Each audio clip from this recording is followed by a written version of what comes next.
அடுத்த 2 வார்த்தைகள் சிலுவையிலே நம் அன்பர் இயேசு மொழிந்த 2 வார்த்தைகளை நாம் கேட்க இருக்கின்றோம். முதல் செய்திக்கு பிறகு ஒரு சிறிய இடைவெளி இருக்கும். ஒரு பாடலை பாடின பிறகு 2வது செய்திக்கு நாம் கடந்து செல்வோம். இந்த நாளின் 3ஆம் மற்றும் 4ஆம் வார்த்தை ஆண்டவர் இயேசு மொழிந்த வார்த்தை. அது உறவு சார்ந்த வார்த்தை. Words pertaining to relationship. இந்த உறவு இரத்தத்தினால் ஆன உறவு அல்ல, இரத்தம் சிந்தியவரால் வந்த உறவு. பொதுவாக உறவு இரத்தத்தினாலே வருகிறது. ஆகவே நாம் என்ன சொல்கிறோம்? உறவினர்களை இரத்த சம்பந்தமானவர்கள் என்று சொல்கின்றோம். ஆனால் இன்றைக்கு நாம் தியானிக்க இருக்கின்ற இந்த 3வது வார்த்தையும் 4வது வார்த்தையும் உறவு சார்ந்த வார்த்தை.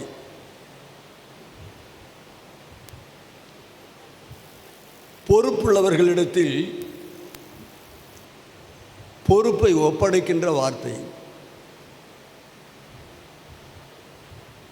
இது உத்தமர்களிடையே உத்தமர் இயேசு உருவாக்கிய உறவு சார்ந்த வார்த்தை. ஏன்? உறவில் தடம் புரண்டு தவித்து கொண்டிருக்கிறவர்களை நெறிப்படுத்துகிற நித்திய வார்த்தை. அதுதான் எம்பெருமான் இயேசு சிலுவையில் மொழிந்த 3ஆம் 4ஆம் வார்த்தை.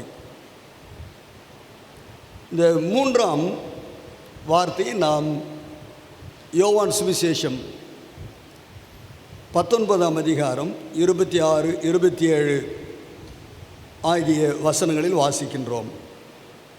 மிக சுருக்கமாக சொன்னால், அதோ உன் மகன், அதோ உன் தாய். ஏற்கனவே நாம் கேட்டோம், சிலுவையின் அந்த கொல்கொதா மலையின் அடிவாரத்தில்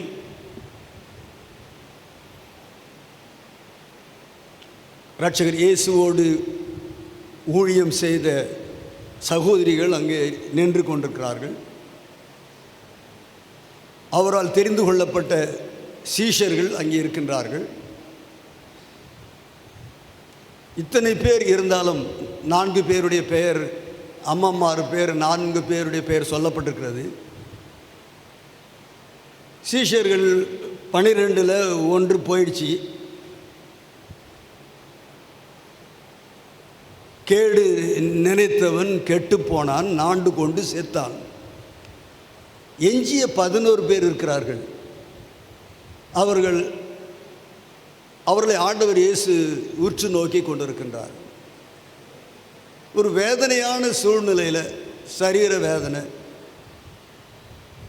மன உளைச்சல், இயற்கை சூழ்நிலையினால் ஏற்படுகிற இடையூறுகள், இவைகள் எல்லாவற்றின் மத்தியிலும் நம் ஆண்டவர் இயேசு 2 நபர்களை தன் சிந்தைக்கு கொண்டு வருகின்றார். நம் ஆண்டவர் இயேசு 2 நபர்களை தம்முடைய சிந்தைக்கு கொண்டு வருகின்றார். அந்த முதலாம் நபர் அவரை பெற்றெடுத்த அவருடைய தாயாராகிய மரியாள். 2வது நபர் அவருக்கு அன்பான சீஷன் என்று பெயர் பெற்று அழைக்கப்பட்ட யோவான், சீஷர்களுள் ஒருவனாகிய யோவான்.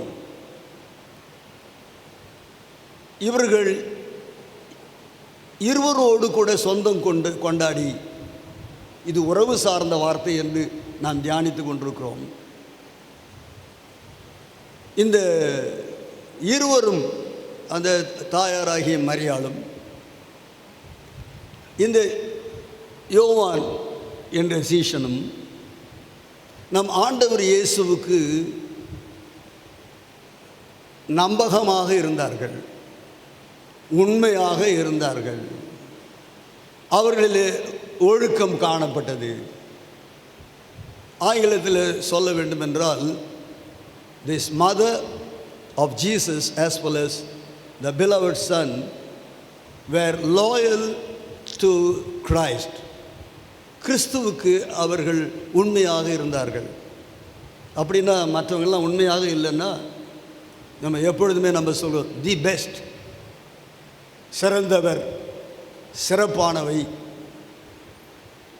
அந்த 4 சகோதரிகள் பெயர் பதிவு செய்யப்பட்டிருக்கிறது. அந்த 4 சகோதரிகள் அல்லாமலும் இன்னும் சில சகோதரிகள், கனவாய்ந்த சகோதரிகள் தங்களுடைய உடைமைகளாலே, செல்வத்தாலே ஆண்டவர் இயேசுவுக்கு ஊழியம் செய்தவர்கள் அங்கே இருக்கின்றார்கள். ஆனால் அவர்களிலும் ஒருவரை ஆண்டவர் இயேசு தெரிந்து கொள்கின்றார். ஆகவே மரியாளை பார்த்து அந்த மரியாளுக்கு ஒரு எதிர்கால வாழ்வை உறுதி செய்யும்படியாக துடித்த என் நேசர் நெஞ்சின் உள்ளம் அவருடைய மரியாளுடைய குணலட்சணங்களை எல்லாம் அவர் சிந்தித்து பார்த்தார்.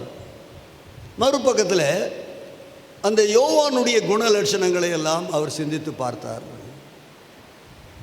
யோவானுக்கும் அவருக்கும் இருந்த அந்த ஐக்கியம் 3 வருடங்கள் தான். ஆனால் தாயாருக்கும் மகனுக்கும் இருந்த அந்த ஐக்கியம் 33 வருடங்கள். ஞாபகம் வைத்துக் கொள்ளுங்கள், 33 வருடங்களாக அந்த தாயாரை அவர் உற்று நோக்கி, அவர்களை படித்து, அவர்களுக்கு செய்ய வேண்டிய கடமையை ஏற்ற நேரத்தில் செய்து தன்னுடைய ஊழியத்தை அவர் முடித்தார். முதலாவதாக இவர்களுடைய குணநல பண்புகளை நாம் அறிந்தால்தான், ஏன்பா உங்களுக்கு இவங்க மேலே ஒரு தனி தாக்கம், ஒரு பற்று ஏற்பட்டது என்று சொல்லி நாம் அவரை கேட்க முடியும். அவர் எவரையுமே சாதாரணமாக இணங்கி அவர் பொறுப்பை ஒப்படைக்கிறவர் அல்ல. இது உறவு சார்ந்த வார்த்தை மாத்திரமல்ல, இது பொறுப்பை ஒப்படைக்கின்ற வார்த்தை. தாயாரில் காணப்பட்ட தனி நிகர் அற்ற தனி பண்புகள். கொஞ்சம் சிலர் தவிக்கிறாங்க. நான் இப்பொழுது நல்ல தமிழில் சொல்வது நல்லது. கனி இருப்ப யார் காயை கவர்வார்கள்? நல்ல தமிழ் இருக்க, நல்ல தமிழை பேசுவோமே. நீங்கள் கூட கொஞ்ச நாளைக்கு இதை ஃபாலோ பண்ணிங்கன்னா நீங்களும் என்னை போல கர்த்தருக்கு மகிமையாக பேச முடியும். தாயாரில் காணப்பட்ட தன்னிகர் அற்ற ஈடு இணையற்ற தனி பண்புகள். என்ன சொல்ல வருகிறார் பிரசங்கியார்? அந்த அம்மாவிலே, மரியா அம்மாவிலே உற்று நோக்கின, கூர்ந்து கவனித்த இயேசு அவர்களிலே இருந்து சில முத்தான கருத்துக்களை, காரியங்களை அவர் கிரகித்து கொண்டார். ஒரு நபரில் காணப்படுகிற முத்தான நல பண்புகளை அறிவதுதான் ஞானம். அதை எடுத்து ஏம்புவதுதான் மெஞ்ஞானம். அதை குழி தோண்டி புதைப்பது ஞானம் அல்ல. யாரிடத்திலாயிலும் நல்ல பண்புகள் காணப்படுமானால், நல்ல திறமைகள் காணப்படுமானால், நல்ல ஒழுக்கங்கள் காணப்படுமானால் அதை வெளிச்சத்துக்கு கொண்டு வர வேண்டும். எல்லாருக்கும் முன்பாக வைத்து அவர்களை மேன்மையாக உயர்த்தி பேச வேண்டும். அவர்களை பார்த்து மற்றவர்களும் பின்பற்றும்படியாக அப்படிப்பட்ட நபர்களை நாம் உயர்த்தி காட்ட வேண்டும். இது மரியாதை உயர்த்தி காட்டுகிற நேரம் அல்ல. ஆண்டவர் இயேசு மரியாள் நிமித்தமாக எப்படி கவரப்பட்டார் என்பதை நாம் 6 காரியங்களை வேகமாக சொல்ல வேண்டும். நானே வசனங்களை சொல்வேன், நீங்கள் குறித்து கொள்கிறவர்கள் வேத குறிப்புகளை குறித்து கொள்ளலாம். லூக்கா 1:38 தேவதூதன்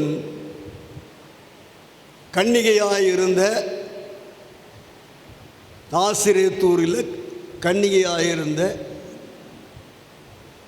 1,00,000 பல லட்சம் கன்னிகைகள் அந்த நாளிலே இருந்த பொழுது வேதம் சொல்கிறது, கர்த்தரால் அனுப்பப்பட்ட தேவதூதன் மரியாளுடைய வீட்டுக்கு வந்தான். பிறக்கப் போகிற பிள்ளையை குறித்து நற்செய்தி சொன்னான். அன்று அந்த சகோதரி என்ன சொன்னாங்க தெரியுமா?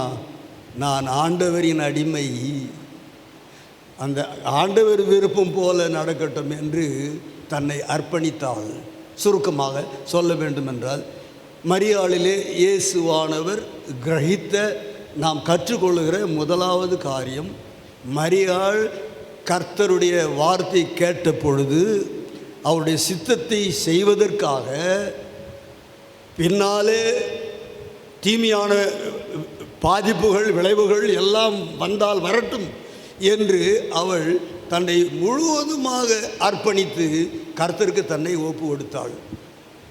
மரியாளில் காணப்பட்ட அர்ப்பணம், சமர்ப்பணம், ஒப்பு கொடுத்தல். இரண்டாவதாக குறித்து கொள்கிறவர்களுக்காக மத்திய 12ஆம் அதிகாரம் 50வது வசனத்தில் நாம் என்ன வாசிக்கின்றோம்? ஆண்டவர் ஒரு இடத்துல பிரசங்கம் செய்து கொண்டிருக்கின்றார். உடனே ஒரு செய்தி அவருக்கு வருகிறது. ஐயா, உங்கள் அம்மாவோ உங்கள் சகோதரர்களோ வந்திருக்கிறாங்க, உங்களை பார்க்கணுமா, உங்களோடு பேசணுமா என்று சொல்லிக்கொண்டு வெளியிலே வாசலிலே நிற்கிறார்கள் என்று சொன்ன உடனே அவர் என்ன சொன்னார் தெரியுமா? கேள்வி மேலே கேள்வி கேட்டார். யார் என் தாயார்? யார் என் சகோதரி? யார் என் சகோதரன்? என் பிதாவினுடைய சித்தத்தின்படி செய்கிற இவர்கள் தான் என்னுடைய தாயும் என் சகோதரியும் என் சகோதரனுமாயிருக்கிறான் என்று அன்பு சீஷர்களை பார்த்து சொன்னார்.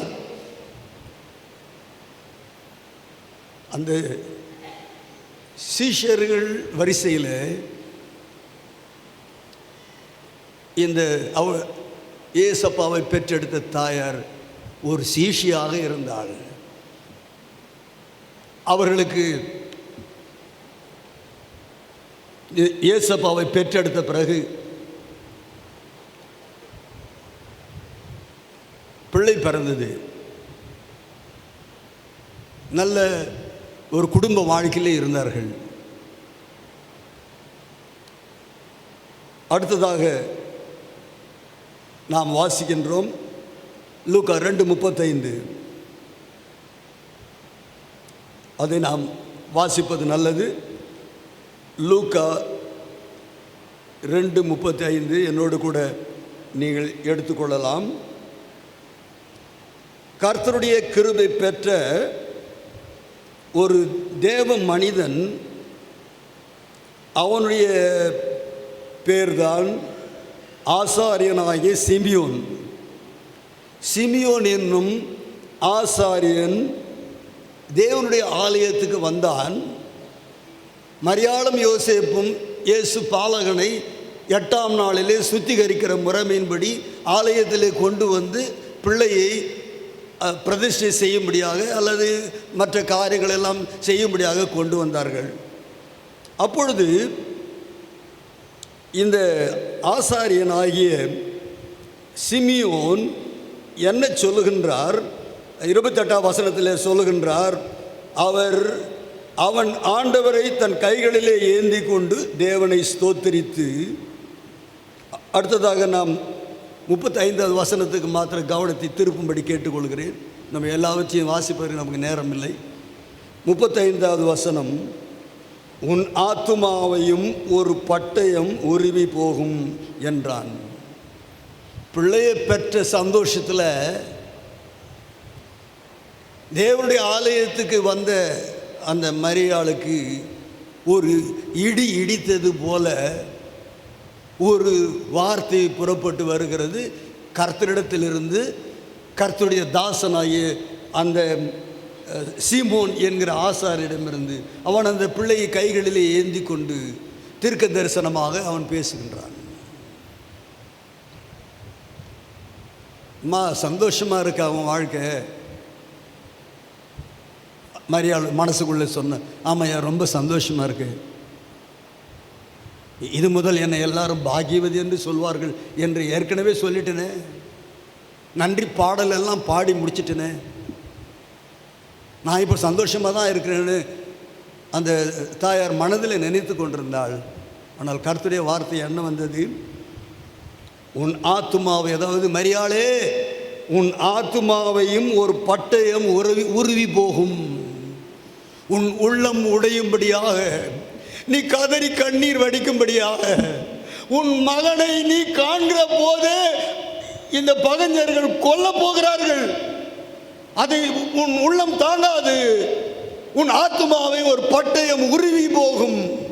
ஒரு வேதனை நிறைந்த எதிர்காலம் உனக்கு இருக்குதம்மா என்று கர்த்தர் அந்த தேவ மனிதன் மூலமாக பேசினார். இத்தனை வேதனைகள் தனக்கு முன்பாக இருந்தாலும் இந்த மரியா அந்த சிலுவையின் அடிவாரம் வரைக்கும் சென்றாள். வேதனை வரும் என்று அவள் ஓட்டத்தை நிறுத்தவில்லை. பாதி நாட்கள் ஊழிய நாட்களிலே திரும்பி சொந்த ஊருக்கு போகவில்லை. கணவரோடு இன்புற்று வாழ வேண்டும், பெற்ற பிள்ளைகளை சீராட்ட வேண்டும், அவர்களை உயர்த்த வேண்டும், அவர்கள் வாழ்க்கைக்கு வல்ல காரியங்களை செய்ய வேண்டும் என்று மாம்சீகமாக இவர்கள் நினைக்கவில்லை. கர்த்தர் சொன்னார், என் பிள்ளை வேதனைப்பட போறான்னு சொன்னார். சந்தோஷமாக இருக்கும்போது சந்தோஷத்தை அனுபவிச்சேனா, வேதனை அடையும் போது நான் விலகிக் கொள்வேனா என்று தொடர்ந்து அந்த வேதனையினோடு மரியாள் பயணம் செய்தாள். நாம் 3 காரியங்களை மரியாளுடைய குணலட்சணங்களிலிருந்து பார்த்திருக்கிறோம். 4வதாக மார்க் 15ஆம் அதிகாரம் 40-41 வசனத்தில், மார்க் 15, 40, 41 ஆகிய வசனங்களில் சகோதரி ஊழியர்களுள், அது பெண்களாக சேர்ந்து செய்த அப்படிப்பட்ட பெண் ஊழியக்காரர்களில் இந்த மரியாள் இறுதி வரை பின்பற்றினாள். ஏன்? ஆண்டவர் இயேசு உயிர்த்தெழுந்த அந்த நாளிலும் கல்லறையை நோக்கி வந்தாள். அவர் மரித்த பிறகு எங்கே அடக்கம் செய்கிறார்கள் என்பதை கண்டுகொள்வதற்காக கல்லறையை தேடி வந்தாள். சிலுவையை நாடி வந்தாள், கல்லறையை தேடி வந்தாள். உயிர்த்தெழுந்த நாளன்று இயேசுக்கு என்ன நேர்ந்ததோ அவருக்கு வாசனையை ஊட்ட வேண்டுமோ என்று சொல்லி அந்த கல்லறையை தேடி அவள் வந்தாள் என்று வேதத்திலே வாசிக்கின்றோம். 5வது குணலட்சணங்கள், நமக்கு அவசியமான ஒரு குணலட்சணம், இயேசு பிறப்பை குறித்து வானதூதர்கள் செய்தி சொன்னார்கள், அடையாளத்தை சொன்னார்கள். அந்த செய்தி கேட்ட மேய்ப்பர்கள், மந்தையிலே ஆடுகளை மேய்த்து காத்து கொண்டிருந்தவர்கள், இயேசு பாலகனை காண வேண்டும் என்று அவர்கள் புறப்பட்டு வந்தார்கள். அந்த குழந்தையை வணங்கினார்கள். லூக்கா 2:19, 2:51 குறித்து கொள்ளவும். லூக்கா 2:19, 2:51 2வது பகுதி. மேய்ப்பர்கள் தாங்கள் கண்ட அற்புத பாலகனை குறித்து சென்ற விடமெல்லாம் அந்த செய்தியை சொல்லிக்கொண்டே போகிறார்கள். இந்த செய்தி இப்படி சுற்றி மரியாளுக்கு வருகிறது. வேதம் சொல்கிறது, நன்றாக கவனிங்கள், மரியாள் புகழ் வரும்பொழுது, தனக்கு மேன்மை வரும்போது அது நிமித்தமாக பெருமைப்படாமல் என்ன செய்தார்களாம்? மரியாள் இந்த செய்திகளை எல்லாம் தங்கள் சிந்தையிலே வைத்து நினைத்து கொண்டிருந்தாள். She bottled up all her joy and happiness in the midst of spreading the good news of the child. சிறு பிள்ளை குறித்த நற்செய்தி பரவிக்கொண்டிருந்த அந்த காலத்தில் யார் வேண்டுமானாலும் புகழட்டும், புகழ் செய்தி பரவட்டும், ஆனால் என் வாயினாலே நான் அதை குறித்து விமர்சிக்க மாட்டேன். அதை குறித்து என் முகத்தில் பெருமை காணப்படாது, என் அகத்தில் ஆணவம் காணப்படாது. இது சிந்திக்கின்ற நேரம், இது சிந்திக்கின்ற காலம், நான் சிந்தித்தே ஆக வேண்டும் என்று இந்த தகவல்களெல்லாம் தன் மனதிலே வைத்து அடக்கி கொண்டிருந்தாள். அடக்கம் உடைமை அவளிடத்திலே காணப்பட்டது. இது என் ஆண்டவர் இயேசு மரியாளுக்கு ஒரு ஆதரவை தேடிக்கொள்வதற்கு ஒரு ஆதாரமான குண பண்பு. 51வது வசனத்தில் வாசிக்கின்றோம். அவருக்கு இப்பொழுது வயது 12. பண்டிகைக்கு எருசலேமில் இவர்கள் சொந்த ஊரிலிருந்து எருசலேமுக்கு சென்றார்கள். கூட்டமாக மக்கள் கூட்டம் சென்றது. இயேசுவின் தாயாரும் அவருடைய தகப்பனாருமாகிய யோசேப்பும் குமாரனாகிய இயேசுவும் சென்றார்கள். விழா முடிந்தது, வீடு திரும்பினார்கள். 3 நாள் பொறுத்து தான் பிள்ளை தங்களோடு வரவில்லை என்பதை அந்த தாயாரும் தகப்பனும் தேடுகிறார்கள். லூக்கா 2ஆம் அதிகாரம் 51வது வசனத்தை இப்பொழுது நாம் தியானித்து கொண்டிருக்கிறோம். பாதி வழியில் பார்த்தா குழந்தையை காணோம். 12 வயது கூட குழந்தை என்று அழைக்கக்கூடிய வயது தான். The child was missing. குழந்தையை காணோம். புறப்பட்ட இடத்துக்கே திரும்பி வந்தால் அவர் தேவாலயத்திலே ஆசாரியர்களோடு அமர்ந்து அவர்களோடு கூட வாதித்து கொண்டிருக்கிறார். அவர்கள் சொல்லுகிற புத்திமதியை கேட்டு கொண்டிருக்கின்றார். இயேசுவானவர் பெற்றோரை பார்த்து கேட்டார், ஏன் என்னை தேடினீர்கள்? நான் என் பிதாவின் வீட்டில் இருப்பது தேவ சித்தம் அல்லவா? என் பிதாவுடைய ஆலயத்திலே நேரத்தை செலவழிப்பது தேவனுடைய சித்தம் அல்லவா? பிள்ளைகளே, பெற்றோரே, உங்கள் பிள்ளை தேவனுடைய ஆலயத்திலே நேரம் செலவழிக்கும்படியாக இயேசுவின் முன்மாதிரி நீங்கள் பின்பற்றுகிறீர்களா? எப்படி உங்களை அவர் கவர்ந்து கொள்வார்? அங்கே வாசிக்கின்றோம். இந்த வார்த்தைகளை எல்லாம் மரியாள் தன் மனதிலே வைத்து சிந்தனை பண்ணினால் அவள் பெருமையாக பேசலை. அப்போ மற்ற தாயார் இருந்தால் எப்படி பேசியிருப்பாங்க? பிள்ளை மிஸ் ஆச்சுன்னு தேடிக்கின்னு போனேன். என் பிள்ளை போல ஒரு புள்ளி அந்த உலகத்தில் பார்க்க முடியாது. அந்த பிள்ளை கோயிலே உட்கார்ந்து இருக்குது, குருமார்களோடு ஐக்கியம் கொண்டிருக்குது, தத்துவங்களை பேசுது, சத்தியங்களை தியானிக்குது. என் பிள்ளை போல இந்த உலகத்தில் ஒரு பிள்ளையை பார்க்க முடியாது என்று அவள் பெருமையாக, மற்ற சகோதரிகளாக இருந்தால் பெருமையாக பேசியிருப்பார்கள். வேதம் சொல்கிறது, மரியாள் இவைகள் எல்லாவற்றையும் தன் சிந்தையிலே வைத்து அவர்கள் காணப்பட்டார்கள்.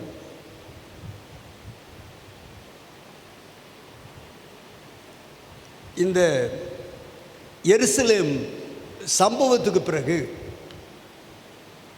யோசேப்பு ஐயா பேர் வேதத்தில் இடம் பெறல. மரியாளுக்கு பிறகு பிறந்த பிள்ளைகளுடைய பெயர்கள் எல்லாம் வேத புஸ்தகத்தில் இடம் பெற்றிருக்கிறது. ஆனால் இந்த யோசேப்புக்கு என்ன ஆனது என்று வேதத்தில் சொல்லலை.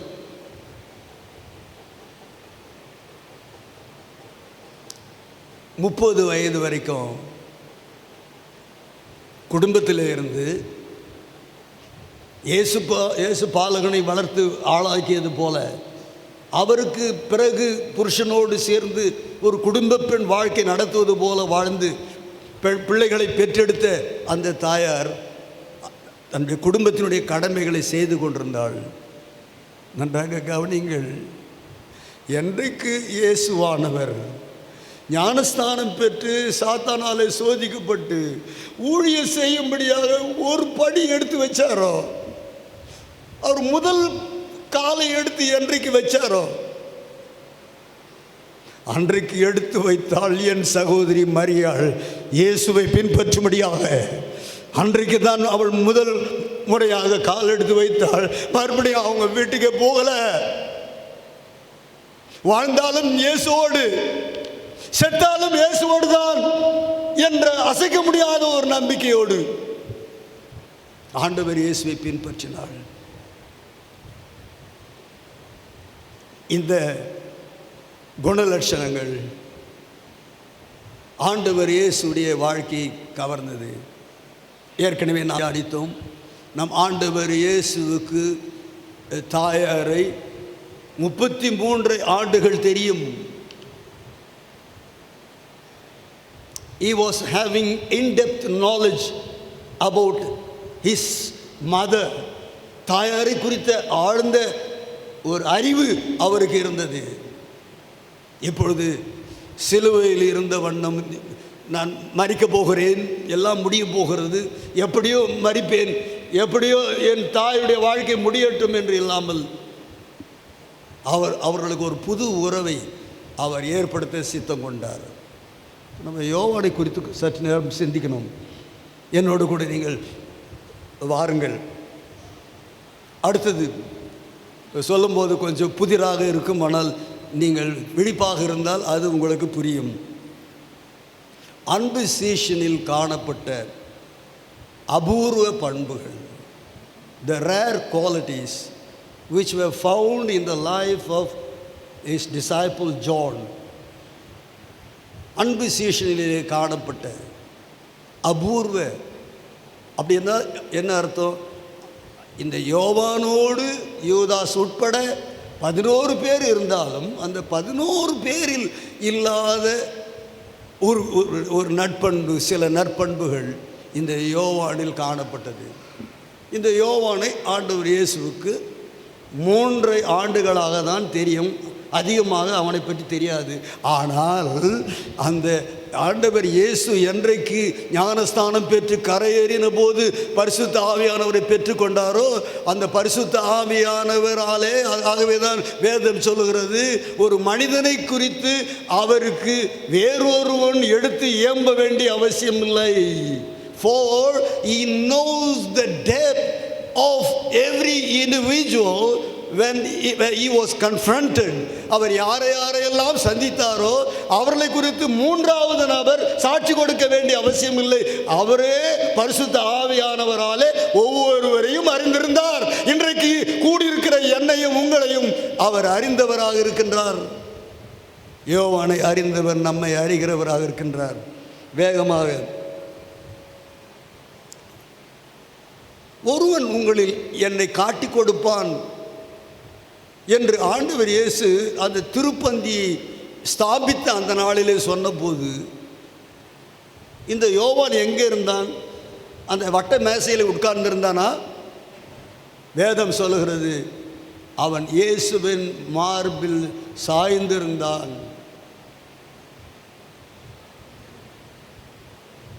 He will always find a place which is very nearer to Jesus Christ. இயேசு கிறிஸ்துவுக்கு நெருக்கமான ஒரு இடம் எது என்று அறிந்து அவன் இயேசுவின் மார்பில் சாய்ந்திருந்தான்.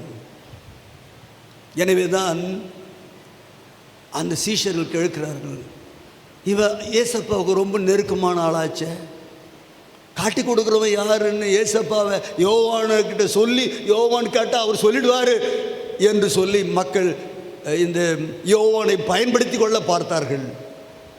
ஆண்டவர் அடையாளம் சொன்னார், நான் அப்பத்தை தோய்த்து நான் எவனுக்கு கொடுக்கிறேனோ அவன் தான் என்னை காட்டி கொடுப்பான் என்று ஆண்டவர் இயேசு சொன்னார். இந்த யோவான் ஆண்டவர் இயேசுக்கு மிகவும் நெருக்கமானவன். வேதத்திலே ஒரு பழைய ஏற்பாட்டு கால புருஷனை நாம் பார்க்கின்றோம்.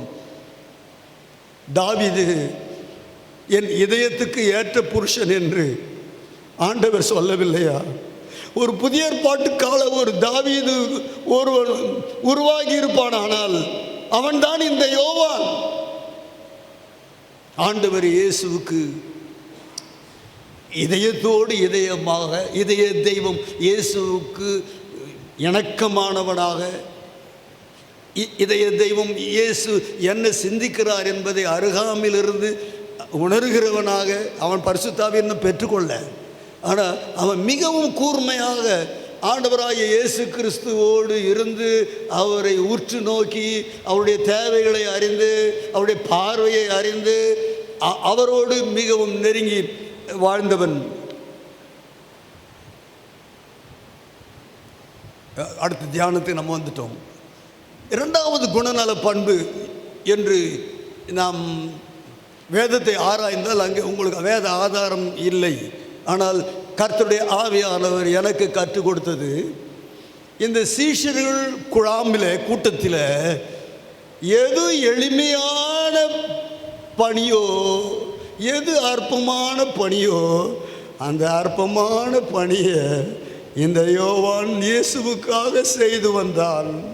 இந்த எது எளிமையானதோ, ஒருவேளை அவர் சாப்பிடுவதற்கு முன்பதாக அந்த தட்டை கழுவுறதோ, அவர் சாப்பிட்டு வைத்த பிறகு அந்த தட்டை கழுவுறதோ, அவருக்கு உடையை துவைத்து கொடுப்பதோ, அல்லது அவருக்கு படுக்கை போடுவதோ, ஒருவேளை அவருக்கு நடந்து சென்று கால் வலிக்குமானால் அவருடைய கால்களை அழுத்துவதோ, என்னென்ன வேலையை செய்ய முடியுமோ அதை இந்த யோவான் செய்து வந்தான்.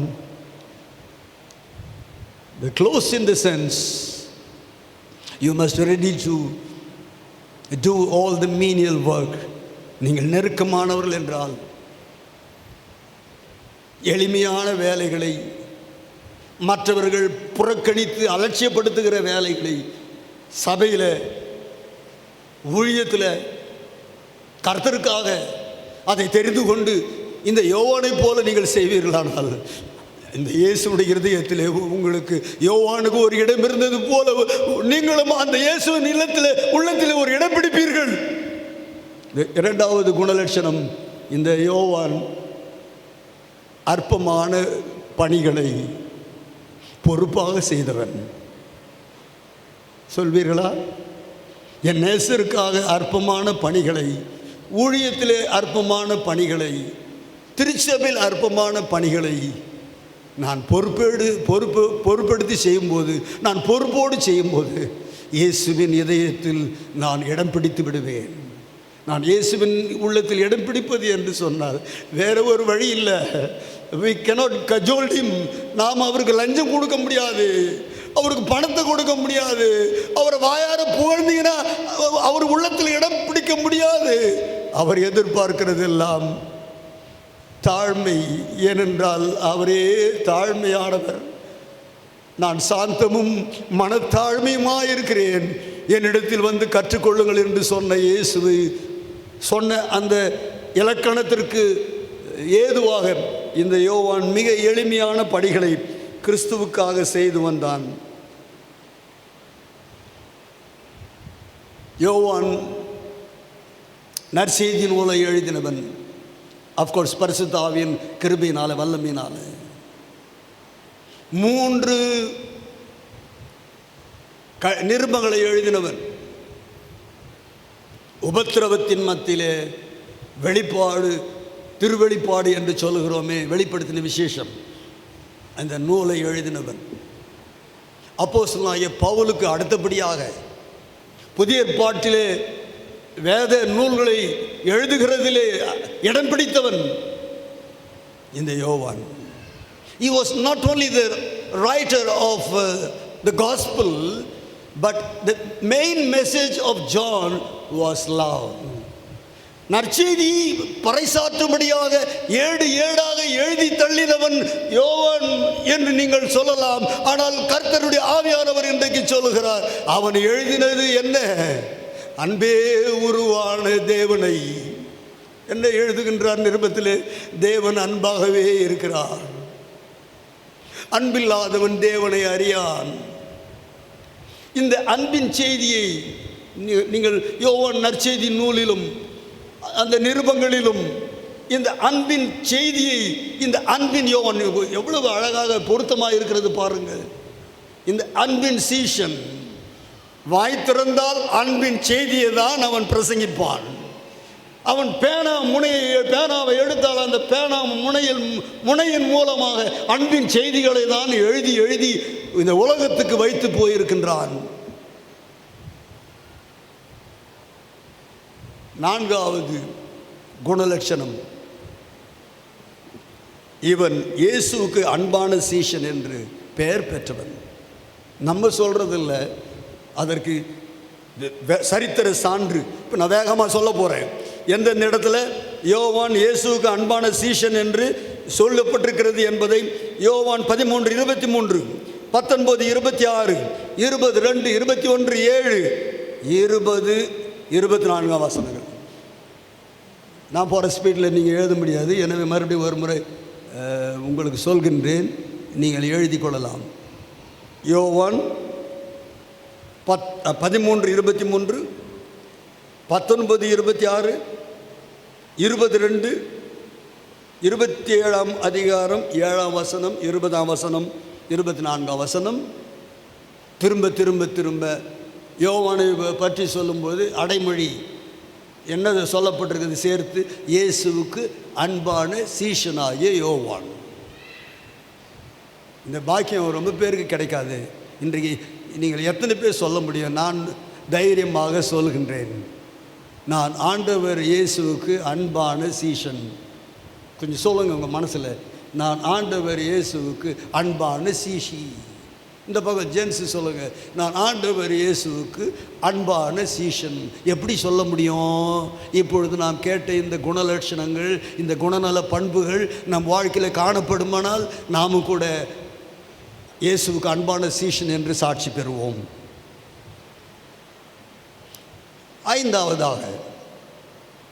ஐந்தாவது சான்று, ஏன் யோவானை ஆண்டவர் பொறுப்பை ஒப்படைக்கும்படியாக தெரிந்து கொண்டார் என்று நாம் தியானித்தால், யோவான் 18:15 நம் ஆண்டவர் இயேசுவை கைது செய்து கெர்செமனே தோட்டத்தின் வாசலிலே கைது செய்து அந்த பிரதான ஆசாரியனுடைய அரண்மனைக்கு கொண்டு சென்றார்கள்.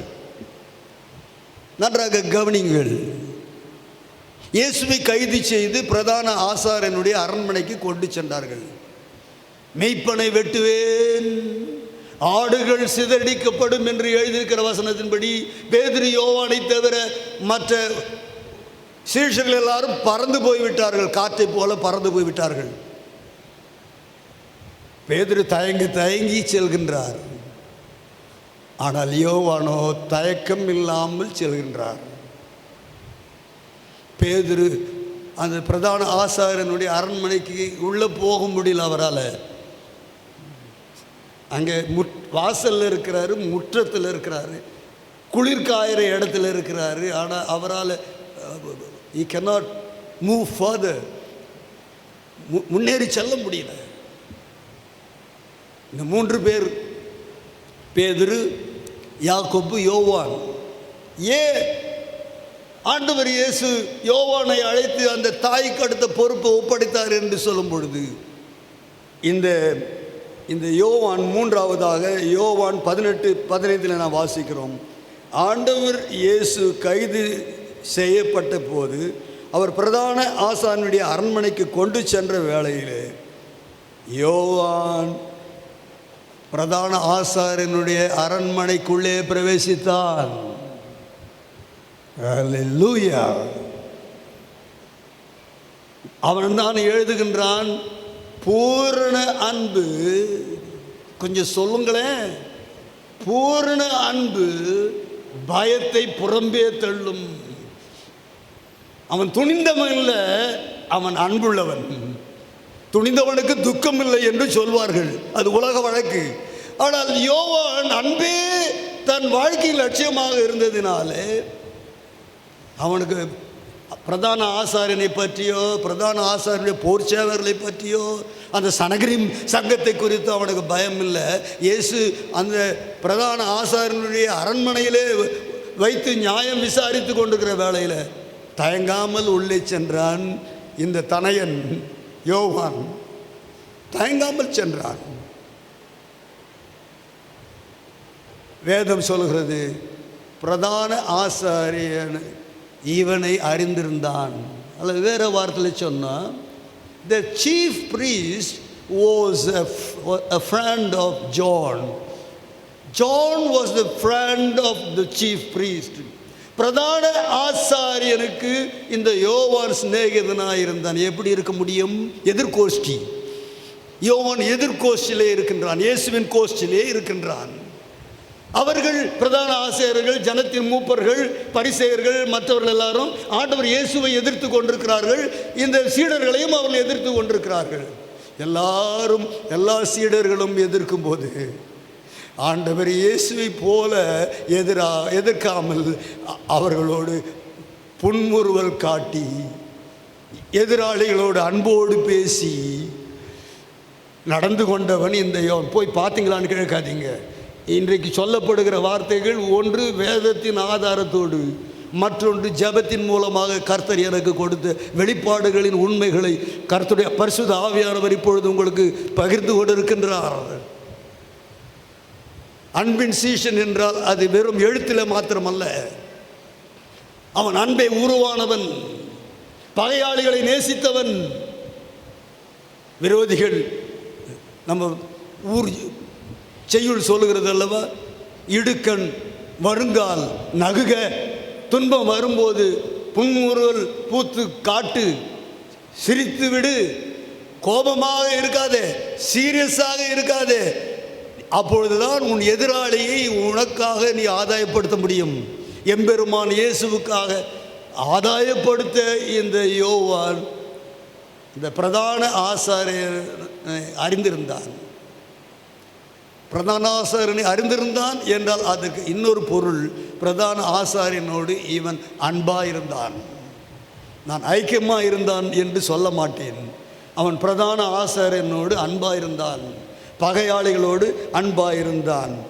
எனவே இவன் பேதுருவை போல அவன் அரண்மனையின் வாசலிலே நிற்காமல், பதுங்கி பதுங்கி நிற்காமல், ஒளிந்து ஒளிந்து நிற்காமல் இவன் உள்ளே பிரவேசித்தான்.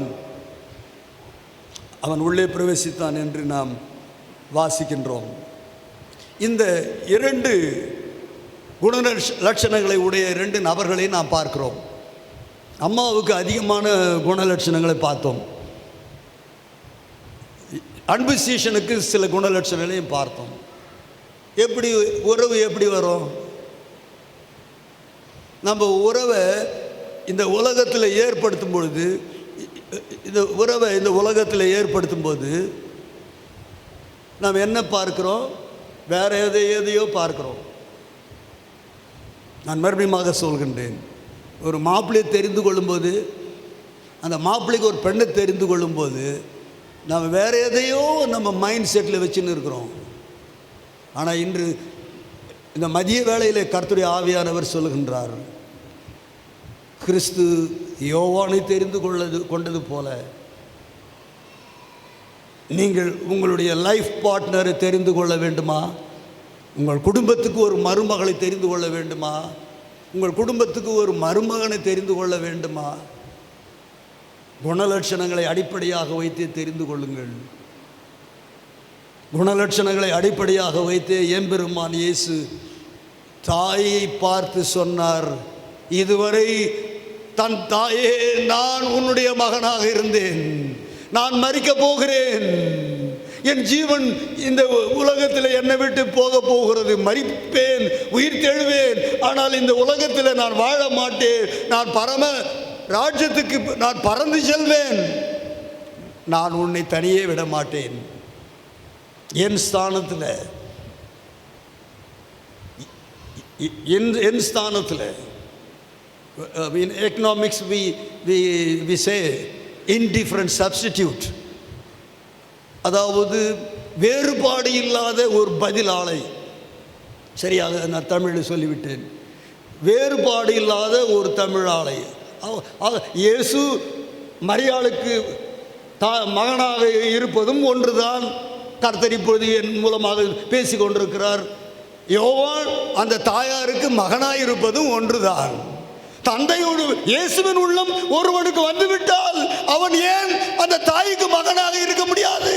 இயேசுவின் உள்ளம் அந்த தாய்க்கு வந்துவிட்டால் ஏன் யோவான் அந்த தாய்க்கு மகனாக இருக்க முடியாது? மேக் எ சேலஞ்ச், சவாலிட்டு சொல்லுங்க, எப்படி ஏன் முடியாது? It is possible.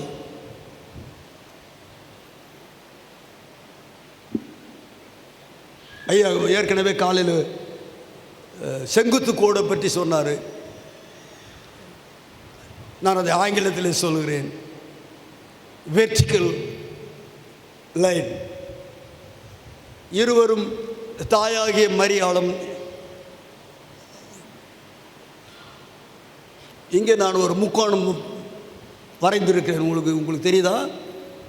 You are able to see. இங்கே ஒரு முக்கோணம் இருக்கிறது. அந்த முக்கோணத்தின் ஒரு கீழ்ப்பகுதியில் அன்பு தாயார் மரியாள் இருக்கின்றார்கள். மறுபக்கத்தில் அன்பு மகன் யோவான் இருக்கின்றார். இவர்கள் இருவரும் தனிப்பட்ட முறையில் ஆண்டவர் இயேசுவுக்கு நெருக்கமானவர்கள். பெற்றெடுத்தது மாத்திரமல்ல, இயேசுவின் பின்னாலே சென்ற ஒரு அன்பின் சீஷி என் சகோதரி மரியாள். அழைக்கப்பட்டவர்கள் அநேகர் உண்டு, ஆனால் கிறிஸ்துவால் தெரிந்து கொள்ளப்பட்டவனும் ஒருவன்தான். அந்த யோவான் தனிப்பட்ட முறையில் இயேசுவோடு உறவு வைத்துக் கொள்கின்றான். மரியாள் ஆண்டவர் இயேசுவை முக்கியப்படுத்தி ஒரு தனி உறவை வைத்துக்கொண்டு வாழ்ந்து வந்தாள். If you are loyal to the royal king, you will get the royalty. ராஜரீகமான ஆசாரியரான ராஜாதி ராஜாவாக இயேசுவானவரை இவர்கள் இருவரும் அவருக்கு உண்மையாக இருந்தார்கள், நம்பகமாக இருந்தார்கள், அன்பாக இருந்தார்கள். அவர்கள் கஷ்டத்தில் பங்கு கொண்டார்கள். அவர்கள் நம்பினோர் கைவிடப்படுவதில்லை என்பது 4 முறை தீர்ப்பு அல்லவா? உலக வழக்கில் நான் சொல்கின்றேன்.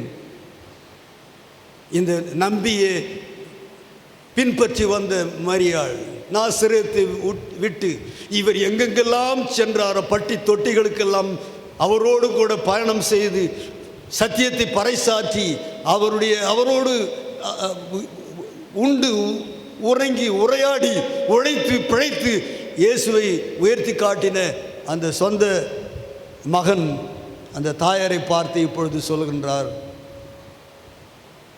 ஸ்திரீயே, அல்லது அது வேற ஒரு மொழியில் சொல்ல, அம்மா இதோ உன் மகன். அன்பின் சீடனை பார்த்து சொல்லுகின்றார், இதோ உன் தாய் என்று சொல்லி. நான் மறுபடியுமாக சொல்கின்றேன், நாம் மரியாளைப் போல நான் இடது கை எப்பொழுதும் மரியாளுக்கு சொல்கின்றேன், நாம் மரியாளைப் போல, நாம் யோவானைப் போல அந்த ராஜரீகமான ஆண்டவர் இயேசுவுக்கு உண்மையாக இருந்தால், நாம் அவரிடத்திலே அன்பாக இருந்தால், அந்த இயேசு பொறுப்பை மரியாளுக்கும் யோவானுக்கும் ஒப்பு கொடுத்தது போல எனக்கும் உங்களுக்கும் பொறுப்பை ஒப்பு கொடுப்பார். If we loyal and faithful to him, he will entrust his responsibility to us, not to all. எல்லாருக்கும் இல்லை. யார் உண்மையாக இருக்கிறீங்க? இப்படி ஒரு முறை நாம் சிந்திக்க வேண்டிய நேரத்துக்கு நாம் வந்திருக்கிறோம்.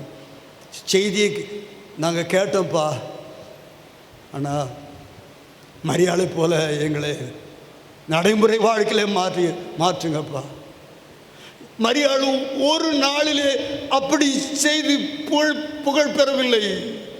அவள் இந்த இரக்கத்தை பெறுவதற்கு, எம்பெருமான் இயேசுவால் ஈர்க்கப்படுவதற்கு 33 ஆண்டுகள் காத்திருக்க வேண்டியிருந்தது. இந்த யோவான் அந்த நல்ல சாட்சி பெறுவதற்கு 3 ஆண்டுகள் காத்திருக்க வேண்டியிருந்தது. எவ்வளவு காலம் நம்ம பின்பற்றுகிறவர்களாக இருந்தாலும் இன்றைக்கு ஆண்டவர் இயேசுவுக்கு முன்பாக நாம் உண்மை உள்ளவர்களாக, நேர்மை உள்ளவர்களாக, ஒழுக்கம் உள்ளவர்களாக, அன்புள்ளவர்களாக, அவரை சார்ந்திருக்கிறவர்களாக, அர்ப்பணிக்கிறவர்களாக, அவரை பின்பற்றுகிறவர்களாக நாம் காணப்படுவோமானால் தகுதியற்றவர்களாகிய நம்மிடத்தில் அவர் தம்முடைய உத்தரவாதத்தை ஒப்படைக்க ஆயத்தமாக இருக்கிறார். உங்களில் எத்தனை பேருக்கு கிறிஸ்துவிடத்திலிருந்து வருகிற உத்தரவாதத்தை பெற்றுக்கொள்ள ஆசை? உத்தரவாதத்தை பெற்றுக்கொள்வதற்கு எல்லாருக்கும் ஆசை தான். கொடுத்து பாருங்க பதவியை. யார் வேணான்னு சொல்றா? எல்லாரும் வாயில போட்டுவாங்க.